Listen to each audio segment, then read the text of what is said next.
샬롬. 2024년을 시작하는 1월 1일 묵상 본문을 여러분들과 함께 나눌 수 있어서 너무나도 감사합니다. 올해 1월에 묵상할 본문은 신명기서입니다. 신명기는 모압 평지에서 모세가 이스라엘 자손에게 교훈한 내용들을 적고 다루고 있고요. 그들이 가나안 땅에 들어가서 복된 삶을 살기 위하여 모세가 이스라엘 백성들에게 들려준 말씀인 것입니다. 신명기는 몇 가지 구조적 특징이 있는데요. 신적 권위를 나타내고자 할 때는 들으라 이스라엘아 라는 명령형으로 쓰고 있습니다. 그리고 축복의 약속들은 무엇을 행하라 그리하면 무엇을 주리라와 같이 지극히 조건적인 형식을 하고 있다는 겁니다. 신명기의 내용은 모세가 광야 40년간의 역사를 회고하면서 하나님께서 역사의 주관자 되신다는 것과 이스라엘을 변함없이 사랑하고 계신다는 것을 말하고 있습니다. 또한 이스라엘의 반역에 대한 역사를 말하므로 하나님의 선민으로서, 하나님의 백성으로서, 선택받은 백성으로서 이스라엘이 마땅히 걸어야 할 복된 길이 무엇인지 말해주고 있습니다.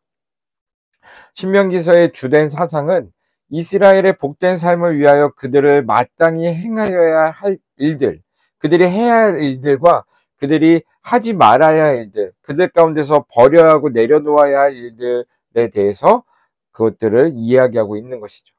그러므로 신명기서의 중심의 교훈은 모두 행하라, 그리고 제하라, 그리고 기억하라 라는 말로서 나타낼 수 있습니다. 간단하게 이렇게 신명기에 대한 배경을 알아보았고요.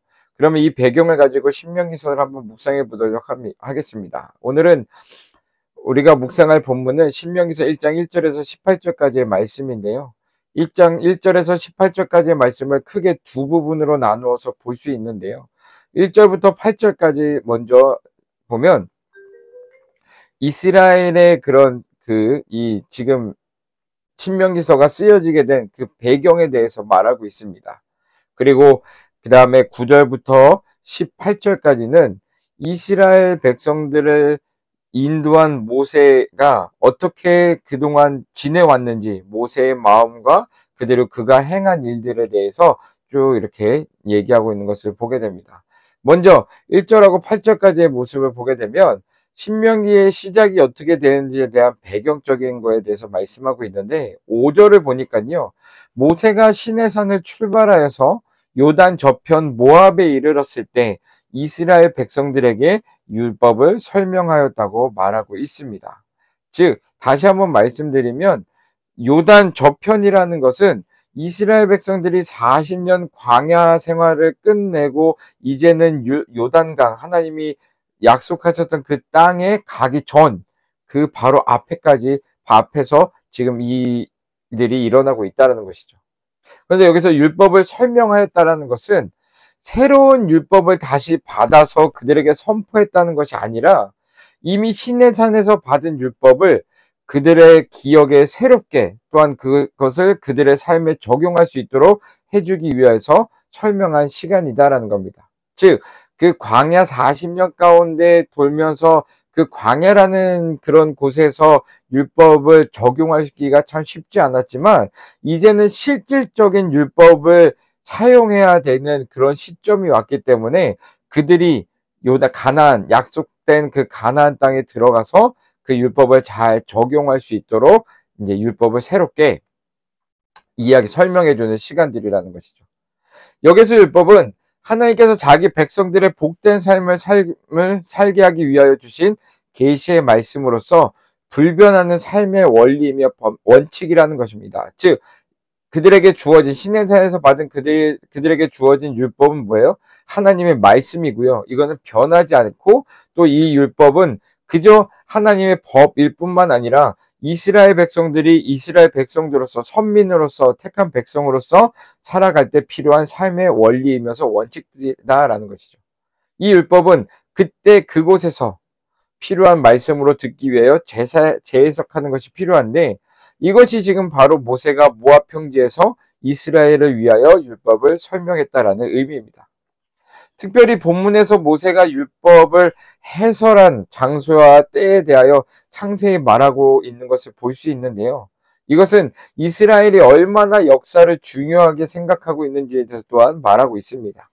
그들의 신앙과 삶은 철저히 역사적 현실에 기초되고 있는데 그들이 믿는 하나님이 관념적인 분이 아니고 살아계셔서 인류의 역사를 주관하시는 분이심을 믿고 있다는 것을 말해주고 있는 것입니다. 그래서 우리가 성경을 보게 되면 아브라함의 하나님, 이삭의 하나님, 야곱의 하나님 이렇게 쭉 역사적으로 함께하고 계시는 아브라함으로부터 시작되어서 너의 그 이스라엘의 역사가 이루어지고 있다는 것을 이야기하고 있는 것이죠. 그냥 입으로 구전되는 그런 하나님 이야기 속의 하나님이 아니라 살아계셔서 그 역사를 주관하고 계시는 분이시라는 것을 말해주고 있는 겁니다. 시간적인 것을 모세가 다뤘다라면 다음으로는 율법을 들어야 하는 이스라엘의 정체성에 대해서 말하는 것을 보게 됩니다. 이스라엘 백성들은 아브라함의 자녀로서 언제나 하나님의 백성이었습니다. 그러나 그들이 애굽에서 이방인의 풍습 아래 또는 애굽의 노예로서 산 것은 진정한 의미에서 하나님의 백성으로 합당한 삶은 아니었습니다. 잠깐 하나님께서 그들을 민족으로 만들시기 위한 어떻게 보면 인큐베이터 같은 그런 곳이었죠. 그래서 하나님은 출애굽한 후 이스라엘을 시내산으로 인도하셨고 그곳에서 율법을 주심으로 그들로 하여금 하나님의 백성으로 합당한 삶을 살도록 하신 것입니다. 이렇게 하신 이유는 이스라엘이 누군지에 대한 정체성을 다시 한번 확립시켜 주시기 위한 하나님의 작업이었던 것이죠. 그리고 이어서 모세는 하나님께서 그들의 열조에게 약속하신 언약들을 말하였습니다. 이것은 하나님의 말씀에 따라 호렙산을 떠난 이스라엘이 어디로 향해야 하는지에 대해서 말해주기 위함이었습니다. 맹목적인 삶이 아닌 그저 구름기둥이 인도하는 대로 구름기둥이 서는 대로 또 가는 대로 그들이 흘러가는 것이 아니라 그렇게 한 이 모든 이유가 어디에 있는지에 대해서 목적을 말하고 있는 것이죠. 하나님께서는 이스라엘의 열조에게 주신 약속은 젖과 꿀이 흐르는 땅을 그들의 후손에게 주시겠다는 것이었습니다. 따라서 그들이 출애굽한 것도 그리고 호렙산에서 율법을 받은 것도 그 원하지 않는 40년이라는 오랜 세월 동안 광야에서 방황한 것도 결국은 약속의 땅에 이르기 위함이었다라는 겁니다. 그리고 이어서 모세는 10절부터 11절을 통하여 민족의 지도자로서 홀로 지난 40년 동안 이스라엘을 인도하기 위하여 감당하기 어려운 짐을 졌음을 회고하였습니다. 즉 힘들었다라는 것이죠. 모세의 회고를 정리해보면 이렇죠. 홀로 감당하기 힘든 일은 함께함으로 해낼 수 있다라는 것입니다. 그래서 모세는 이스라엘과 함께 짐을 지기 위하여 그들 가운데 지혜와 지식 있는 자들을 택하여 1000부장과 100부장과 50부장을 삼고 그들로 하여금 백성들이 재판을 담당하게 하고 또한 그들이 스스로 판단할 수 없는 것만 자신에게 돌리도록 했다라는 겁니다. 사랑하는 성도 여러분, 오늘 신명기 1장 1절에서 18절까지의 말씀이 이렇게 구성되어 있다는 걸 말씀드릴 수 있습니다. 그런데 오늘 우리는 본문의 말씀을 통해서 우리가 믿음 안에서 앞으로 나아가기 위해서는 내 능력과 노력이 아닌 하나님의 백성들에게 필요한 것은 바로 하나님의 말씀을 기억하는 것이다 라는 겁니다. 하나님의 말씀이 우리 삶 가운데 어떻게 적용되는지 또 어떻게 이루어지는 것에 대한 믿음의 눈과 마음이 필요하다라는 것이죠. 그래서 우리는 한치 앞도 모르는 삶을 살아가기 위해 날마다 하나님의 말씀에 귀 기울여야 하는 것입니다. 그리고 날마다 말씀을 들음으로 인하여서 우리의 삶 가운데 어떻게 적용해야 되는지에 대해서도 배우게 되는 것이죠. 그리고 오늘 말씀을 통해서 우리가 또 교훈받을 수 있는 것은 무엇이냐면 모든 것을 혼자 감당할 수 없다라는 겁니다.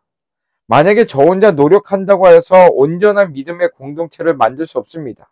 저 혼자 애쓰고 노력한다고 해서 여러분들을 온전한 믿음을 가진 신앙인으로서 세울 수가 없다라는 겁니다.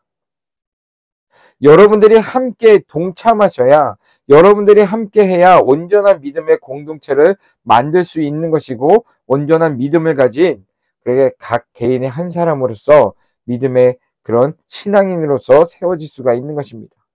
모세가 지혜와 지식 있는 자들을 택하여 이스라엘을 인도하였던 것처럼 오늘 우리들도 각자에게 주어진 은사와 달란트를 가지고 몸된 교회를 위하여서 그리고 우리 개인을 위하여서 사용되어질 때 우리가 꿈꾸는 그런 온전한 믿음의 공동체를 만들 수 있게 되는 것이고, 그리고 온전한 믿음을 소유한 개인으로서, 하나님의 자녀로서 세워질 수 있게 되는 것입니다.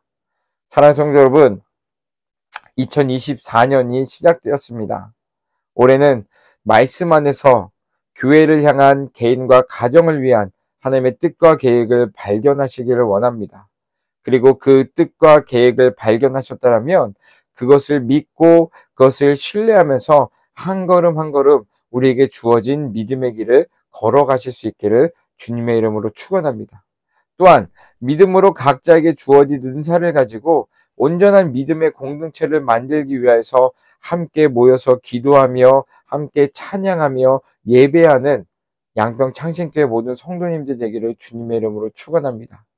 2023년도에는 그것을 만들기 위한 기초석이 다져졌더라면 2024년에는 그것을 기초석 가운데 그것들을 이렇게 세워 나아가는 시간들이 됐으면 좋겠습니다. 그런데 중요한 것은 한 사람의 힘으로 될 수 없다는 것이고, 그리고 또 중요한 것은 그것을 이루기 위하여서는 우리는 하나님의 말씀대로, 하나님의 방법대로 그것을 만들어 가야 된다는 것입니다.